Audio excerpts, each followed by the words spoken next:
kaip Ilka sakė, tai yra tik tai vaisių ir daržovių parduotuvė. Tai yra parduotuvė, kurioje yra tik vaisiai ir daržovės. Šiek tiek pieno produktas, bet daugiausiai vaisiai ir daržovės. O pieno produktai prie vaisių ar prie daržovių?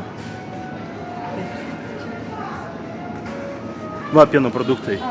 Gal mes nusipirksim šitas. Nes čia yra... Nes aš nerandu didesnės į kitą. Bet šitas yra tik plain, o aš noriu Bulgarian. Bet plain irgi mums puikiai tinka.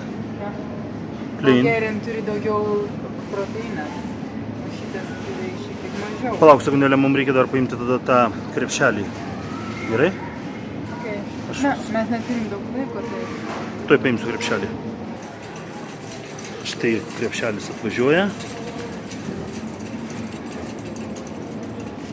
Gerai, kodėl tu šitą perki?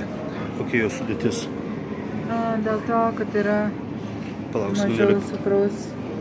Proteinas yra 4,2 ir... Angliavandenių 8, paprastai jogurtuose būna apie 15. 2,5. Gerai, ir kaip jisai vadinasi? Plain. Plain jogurt. Plain, tiesiog be skonio jogurtas. Netinka. Štai yra dar graikiškas, bet jisai double cream, tai reiškia, kad jisai riebus, nes čia riebalų yra.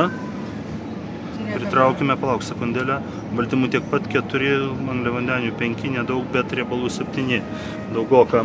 Šitie yra geriausia, bet aš nerandu didelį pakuotas, nes čia yra 5,2. Patrauk pirštuką, viskas tada matysis jo, nes labai liesas 0,5 riebalų. Ir mažiausias angliavandenių ir didžiausias baltymų.